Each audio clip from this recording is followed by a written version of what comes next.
Soy Wilfredo Seda y bienvenidos a Piénsalo Bien, nuestro programa de prevención y educación sobre las drogas. I'm Wilfredo Seda and welcome to Think It Over, our Drug Prevention and Education Series. El tema del programa de hoy son estrategias y retos para programas de educación y prevención para adolescentes y jóvenes. The focus of today's program will be strategies and challenges for drug education and prevention programs, especially those geared towards our youth. Nuestra invitada hoy es Amy Seacrest, especialista en prevención, Campus Smart, quien hablará sobre los programas que más éxito tienen entre la juventud. Our guest today is Amy Seacrest, Prevention Specialist, Campus Smart.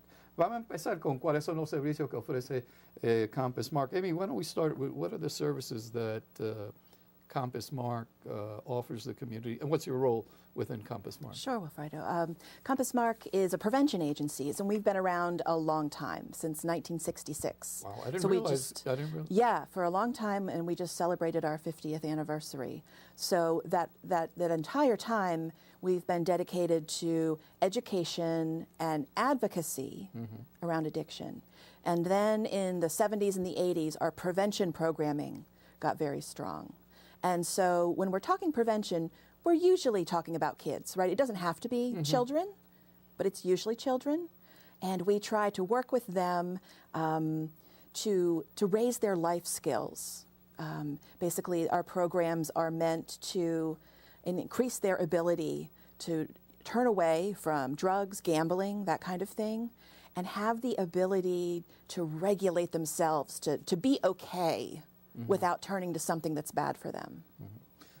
Yo le pregunté a Amy básicamente qué servicio ofrece Campus Mark.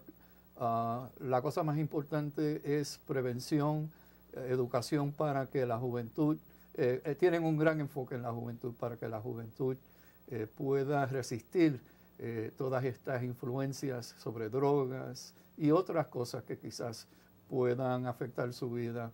Han estado en la comunidad desde 1966. Amy, people don't like to be lectured. No. Adults. I don't.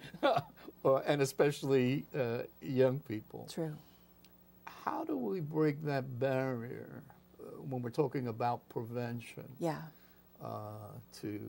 young people? You know, we used to have in the 80s, I'm showing my age, Nancy Reagan with "Just Say No." Correct. How do we make this practical and effective? Right, exactly. So I think you've hit the nail on the head. You should be a prevention specialist. Telling kids what to do works for some kids, right? Kids are different. People who have numerous kids, they look at their children and see, oh, my children, even among my family, have been raised the same way. The children are different. Some children, you can say, just say no. I was that kind of kid. I was kind of afraid. You said, just say no. I was like, okay, I won't do it. But I'm not every kid. And a lot of kids have the opposite reaction, of course, when you lecture, when you try to scare them, really.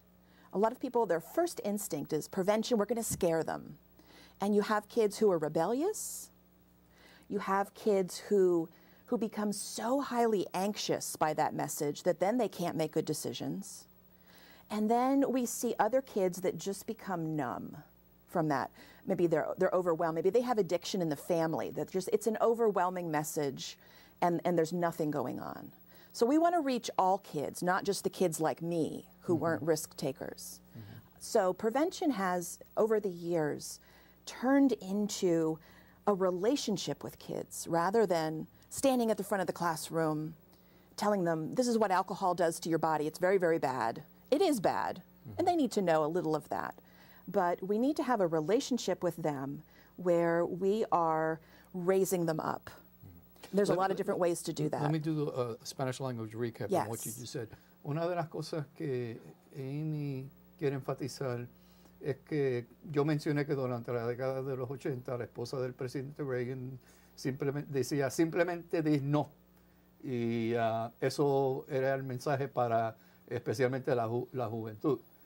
Sabemos que eso no trabaja con toda persona. Amy fue una de esas que cuando le decían no, ella obedecía, pero hay otras personas que no. Y básicamente algunos se ponen en rebeldía, toman otras medidas que las vayan a perjudicar. Pero una cosa que enfatiza Amy es que hay que establecer una relación con la juventud y no estar separado al frente de un salón y decirle, mira, no haga esto, no haga esto, no haga esto. Hay que envolver a ellos en el proceso. And so usually we're working with large groups of kids. We're usually working with them either in a classroom or after school. And the goal of good prevention is to give them the ability to navigate life. So they're going to school and they're learning reading and writing, math. These are skills. They don't write anymore. They don't write. Typing, texting. So it's what they call them soft skills instead of hard skills, right? Soft skills, emotional skills. And you say, what does that mean, an emotional skill? But basically, there's a huge difference in a person who you go about your day, you get knocked about a little bit, right? Mm-hmm. You get upset, you get disappointed, maybe sad, whatever. We all experience this during our day. We need some way to cope, to come back to center without turning to a drug. And that's what we want to teach them. Una cosa que Amy dice que toda persona durante su día pasa por dificultades, enojo, distintas situaciones. Entonces al fin del día uno tiene que regresar a su normalidad, pero sin usar alguna química o droga bajo cual uno vaya a quedar dependiendo de esa droga. And so the programs teach skills like navigating relationships. What do I do when I get angry? And you can start teaching that really young. You can start teaching that in kindergarten, first grade, even to just be able to recognize, I'm angry right now. It may sound silly, but that's actually what they call emotional intelligence, right? It's recognizing your emotions. And you hear sometimes like a 5-year-old say, I'm angry, I don't want to talk to you. Right, but you know what? Then we lose that somehow. We lose it when we get older because nobody likes emotions, they're messy. So it's like that 5-year-old, they've got it right. And so how to go from being the 5-year-old who's mad and expressive and maybe is just going to act out and become an older child who can say, okay, I'm mad, but this is what I could do about it. Maybe I need some time right now. Maybe I can, tell the teacher I need a moment, or I can tell someone I need help. Some kind of skill so that they're not constantly bottling up emotions or lashing out at other people and getting in trouble. Mm-hmm. And those are the kids, lashing out or bottling up or both. Those are the kids that have a harder and harder time as they get older, and they're going to be more at risk. We say that they're more at risk. Mm-hmm. We're always looking at risk with prevention. We want to look at it like a scale, like you're putting pennies on a scale and you're tipping it. Mm-hmm. And so we want more skills than risk. We just want to tip it, the balance. Una cosa que ella quiere enfatizar, que Amy quiere enfatizar, es que toda persona, especialmente niños, adolescentes, tienen que navegar por la vida, por emociones, tristezas a veces. Y yo mencioné que a veces tú tienes un niño que a los 5 años dice, yo estoy enojado, déjenme quieto. Lo que viene pasando es que a lo que crecen esos niños, a la adolescencia, a la juventud, pierden esa emoción de poder expresar lo que están diciendo. Entonces se desarrollan jóvenes que a veces se queda todo dentro de ellos, o otro tipo de joven que quizás constantemente está peleando con otras personas porque sus emociones no sabe controlarlas de cierta forma.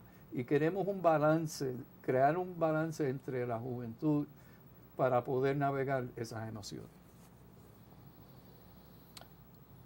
Now, it gets complicated because in our modern life, okay, we also then have external influences. Yes, risks. That add to those risk factors, whether it's on a tablet, a cell phone, a computer.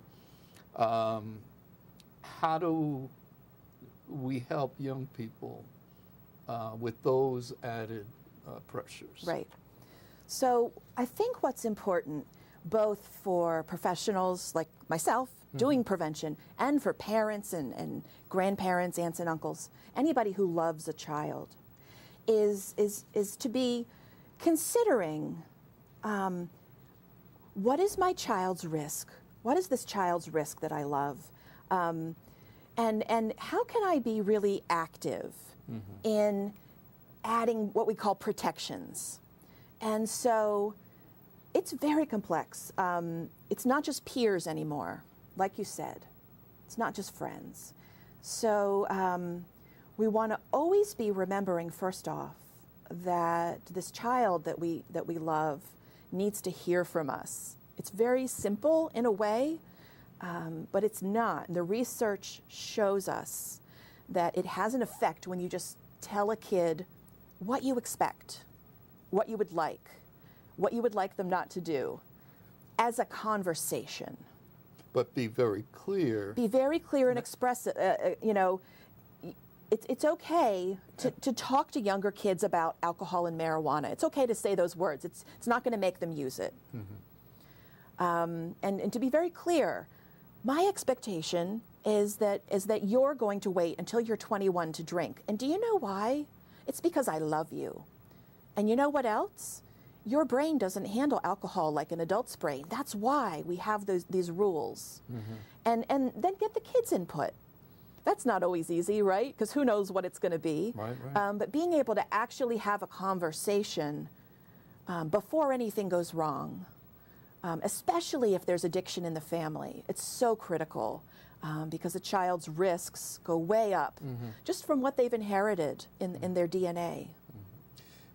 Una cosa que Amy quiere indicar que uno como adulto, uno como padre, que quiere proteger obviamente sus niños y sobre los males de drogas y otras cosas, es que uno tiene que tener una conversación con sus hijos.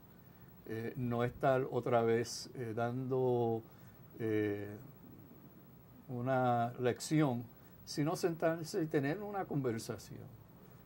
¿Por qué usted no quiere que su hijo use alcohol, marihuana? ¿Por qué no puede hasta los 21 años? ¿Sabe? Explicarle que el cerebro de una persona no está madura hasta los 21 años y todavía está en proceso de desarrollo a los 15, a los 16. Tener esa conversación en una forma bien calmada y dejarle saber las expectativas que usted tiene de su niño. I think one thing that's important, parents, other family members would be intimidated by this world we're living in. They want to keep their kids safe. But even in prevention, there's no rule book, right? And I think no matter what your parenting style, you can weave prevention in if you're willing to have the conversations. And so maybe you're very strict as a parent, and that's your comfort zone. There's nothing wrong with being very strict, right? But there's a way to be strict and also get the child's feedback. Not that they're going to set the rules. You just want to know what they think. They're seeing all kinds of things at school, even in middle school, even in elementary school sometimes. So having the conversation, or maybe you're a parent and you don't feel comfortable being that strict for whatever reason. And maybe your rules are a little looser at home. But if you're having regular conversations with your child, it's going to increase their connection to you, no matter what style of parenting you have. Does that make sense? And so you're constantly getting their feedback. What's happening at school? What is your life like when I'm not with you? What do you think? What do you see people doing? Combining that with the message, this is what I expect from you because I love you so much and it's my job to keep you safe. I know that's not a tidy rule book, but I think any style of parenting can weave that message in. Una cosa que ella quiere indicar es que no importa qué estilo en cuestión a uno ser padre, si es bien estricto, no tan estricto, pero tener esa conversación. Y cuando ella habla de tener conversación, que su hijo o hija hable a usted. Usted pregúntale qué está sucediendo en la escuela, cuando sale con las amistades, qué hacen otras amistades. Pero sostener esa conversación para dejarle saber y dejarle saber al hijo y a la hija, yo no quiero que tú hagas esto porque yo te quiero, te amo y estoy aquí para protegerte.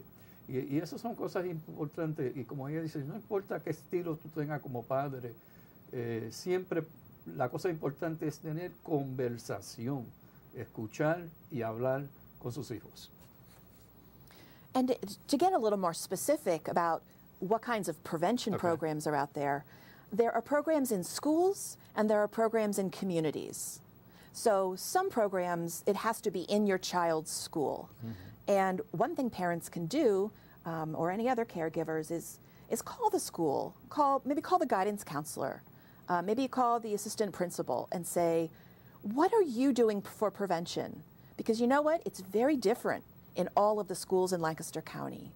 Yeah, I was going to say, it's not a given. Yeah, schools, some parents might assume that the school is providing some type of prevention, but there's no guarantee unless you, like you say, you ask. And it's tough for schools because they have a hard job. And then there's a difference of opinion on whether schools should be teaching my child how to deal with anger. But in my view, having seen addiction in the community, I don't see how we can afford not to. And those kids' grades are going to be better when they know how to navigate anger and they know how to be friends and they know how to cooperate. The grades do go up, but that's a different topic. So you can ask at school, do you have any programs that my kid goes through where they learn to refuse drugs, where they do little role plays to handle peer pressure, okay? So the one that we do is called Lion's Quest, but there are lots of them.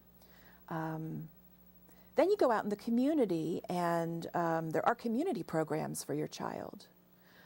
There's lots of after-school programs, and we consider those prevention because they are, number one, helping kids form good relationships. So always want that connection with their peers, maybe with older kids who are mentors, and with stable adults. That is so important for kids who have any risk factors for addiction.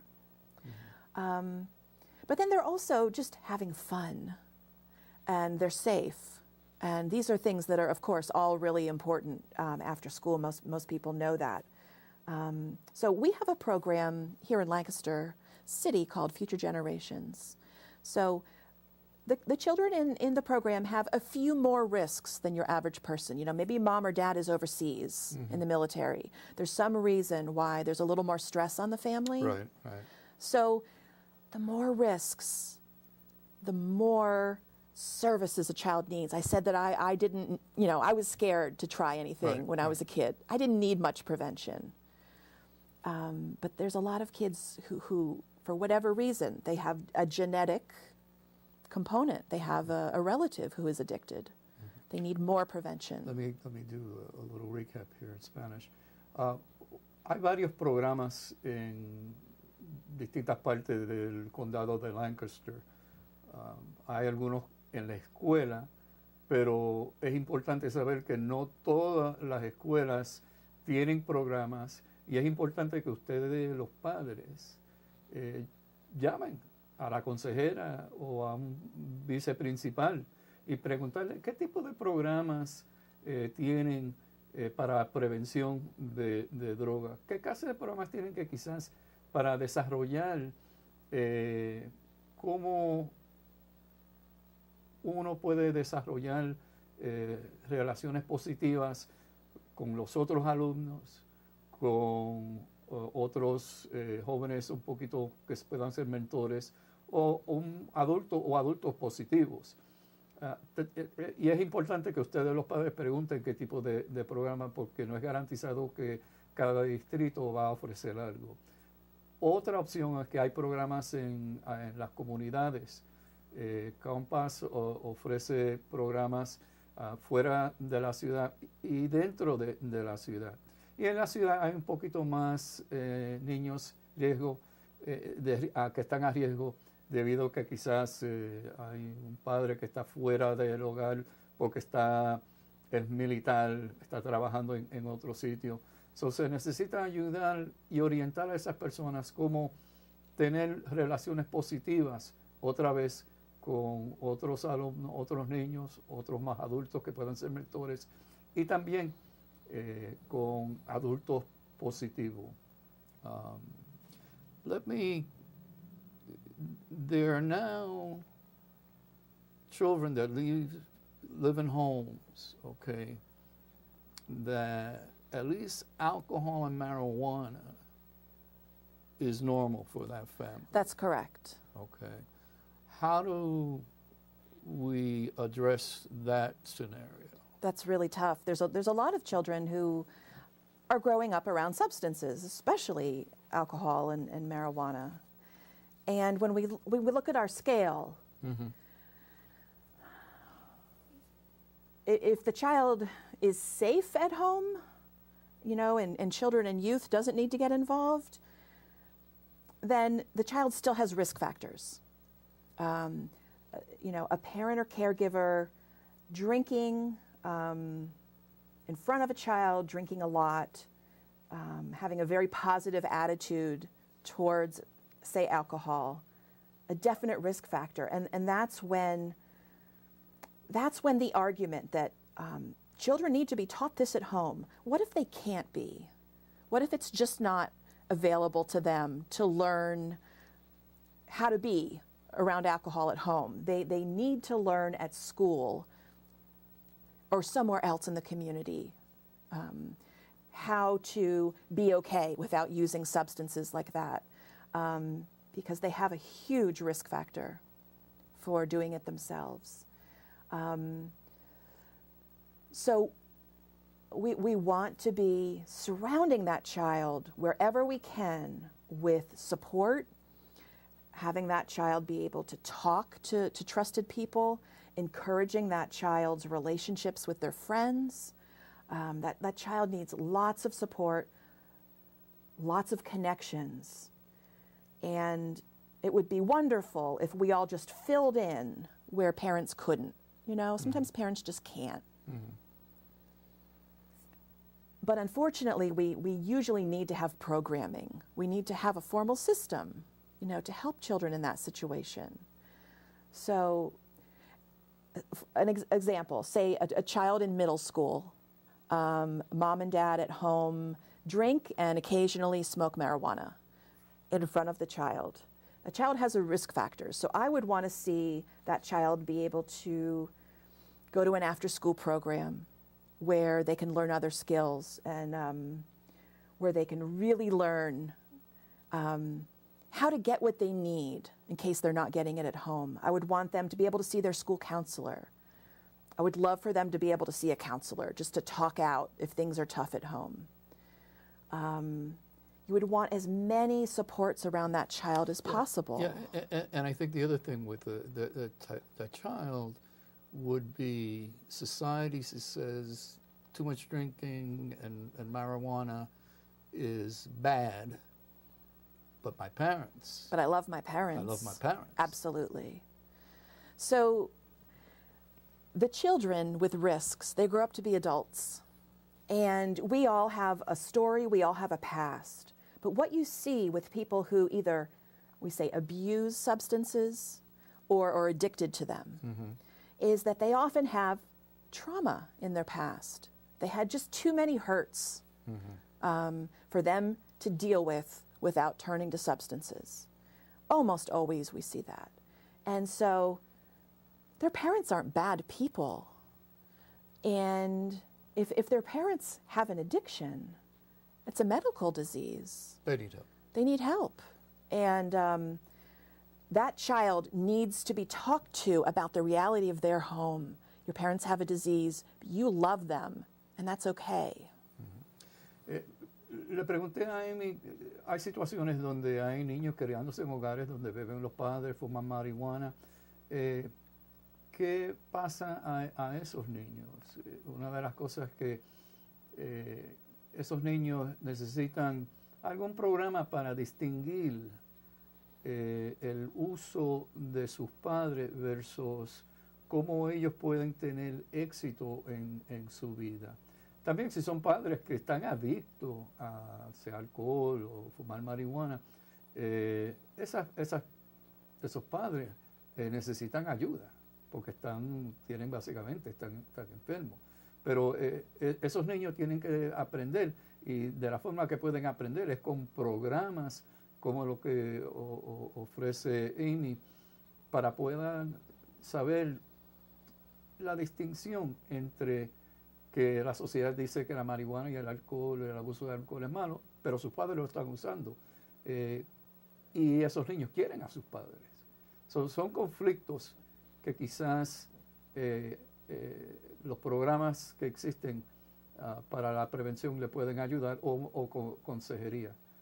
Es muy importante que haya algún tipo de intervención, no necesariamente por las autoridades, pero que programas que puedan ayudar a estos niños. Amy, our time is flying by. A contact information where perhaps some parents might call to find out, particularly those programs that are in the community. Absolutely. How they could, take part in that, get their kids to be a part of that. And again, maybe themselves correct. Be part of the initiative. Our website is compassmark.org, and we're at 299-2831. My job at Compass Mark is to answer the phones and answer our addiction hotline. And so people can just call in whether they need some treatment, whether they need a support group, or whether they love someone who's using drugs or gambling too much, and they just don't know what to do. They can call me, it's confidential, and we'll just talk through it, and we'll just come up with a game plan and get them the best possible plan going forward. Amy, I want to thank you. Yeah, absolutely. La información cómo comunicarse con Amy lo voy a poner en nuestra página de Facebook, WLCH Radio, y ahí vamos a tener números de contacto, el portal cibernético. Amy, thank you for all the good work that you do and that Compass Mark does in the community. You're welcome. And Thank hope, you. We talk soon. We will. Thank you.